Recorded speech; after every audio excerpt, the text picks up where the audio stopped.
semua, perkenalkan kami dari kelompok 3 akan mempresentasikan tentang sejarah koperasi.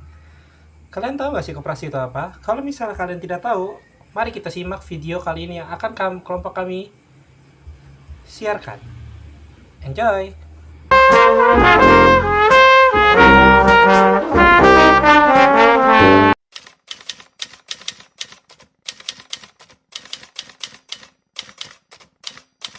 Indonesia, akhir abad ke-19. Di bawah cengkeraman penjajahan kolonial, masyarakat pribumi tidak hanya kehilangan kebebasan, tetapi juga kedaulatan ekonomi. Kemiskinan merajalela, dan jeratan utang dari para lintah darat mencekik kehidupan rakyat kecil, terutama para petani dan pegawai rendahan. Di tengah situasi yang serba sulit ini, sebuah gagasan tentang kebersamaan dan gotong royong mulai lahir. Titik balik dimulai pada tahun 1896 di Purwokerto, Jawa Tengah.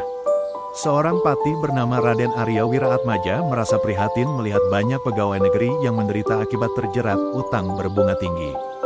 Beliau kemudian mendirikan Hulens Spaarbank, sebuah bank simpan pinjam yang mengadopsi sistem koperasi kredit ala Eropa. Inilah cikal bakal gerakan koperasi pertama di bumi Nusantara. Memasuki abad ke-20, semangat ini bertransformasi menjadi alat perjuangan politik. Organisasi pergerakan nasional seperti Budi Utomo pada tahun 1908 dan Sarekat Islam pada tahun 1912, mulai mendirikan koperasi-koperasi konsumsi untuk melindungi pedagang lokal dari dominasi ekonomi asing.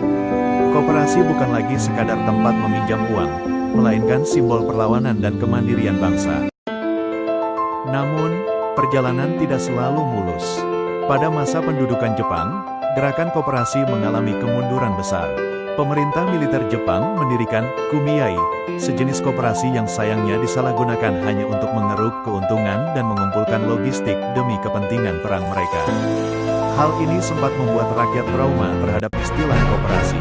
Angin segar berembus setelah proklamasi kemerdekaan 1945. Semangat gotong royong secara resmi dikunci dalam konstitusi negara kita, tepatnya pada pasal 33 ayat 1 Undang-Undang Dasar 1945, yang menyatakan bahwa perekonomian disusun sebagai usaha bersama berdasar atas asas kekeluargaan.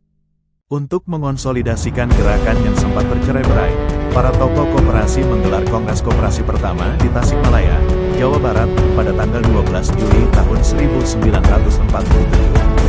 Kongres bersejarah ini menghasilkan keputusan penting, diantaranya terbentuknya Sentral Organisasi Koperasi Rakyat Indonesia atau SOKRI, serta ditetapkannya tanggal 12 Juli sebagai Hari Koperasi Nasional.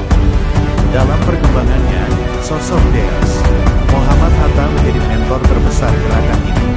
Melalui pemikiran-pemikiran akademis dan komitmennya, Bung Hatta menegaskan bahwa koperasi adalah wadah ekonomi paling cocok untuk rakyat kecil agar bisa berdiri di atas kaki sendiri.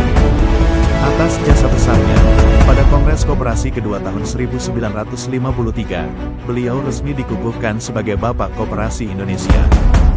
Kini, puluhan tahun telah berlalu, koperasi di Indonesia telah tumbuh menjadi salah satu pilar penting penopang ekonomi nasional. Namun, tantangan di era modern ini tidaklah mudah. Di tengah gempuran teknologi dan industri digital, koperasi dituntut untuk terus beradaptasi. Modernisasi tata kelola dan digitalisasi pelayanan menjadi kunci agar koperasi tetap relevan bagi generasi muda. Sejarah mengajarkan kita bahwa koperasi lahir dari kesusahan yang dihadapi bersama, dan diselesaikan dengan kekuatan bersama. Menjaga koperasi, berarti menjaga urat nadi ekonomi gotong royong bangsa Indonesia.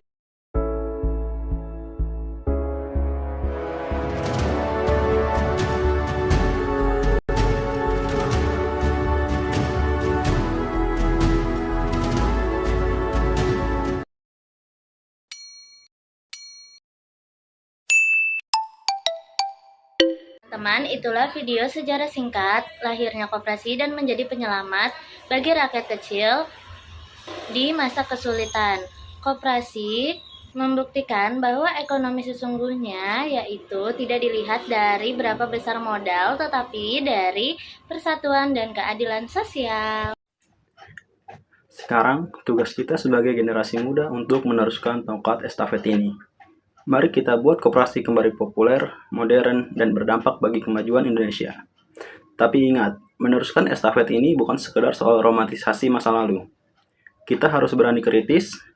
Kenapa hari ini koperasi sering dipandang sebelah mata, kalah aksi dibanding startup, atau malah kalah pamor dari pinjol? Jawabannya karena pengelolaannya seringkali masih terjebak di cara-cara lama, birokratis, dan kurang transparan. Koperasi modern butuh lebih dari sekedar jargon, asas kekeluargaan. Ia butuh ekosistem digital yang kuat, manajemen yang profesional, dan pengawasan ketat biar nggak gampang dibajak jadi kedok investasi bodong. Tantangannya ada di tangan kita. Mau membiarkan koperasi jadi sekedar relik sejarah atau berani merombaknya jadi senjata ekonomi yang relevan. Kami dari kelompok 3 pamit undur diri. Koperasi maju, Indonesia adil makmur. Sampai jumpa dan terima kasih.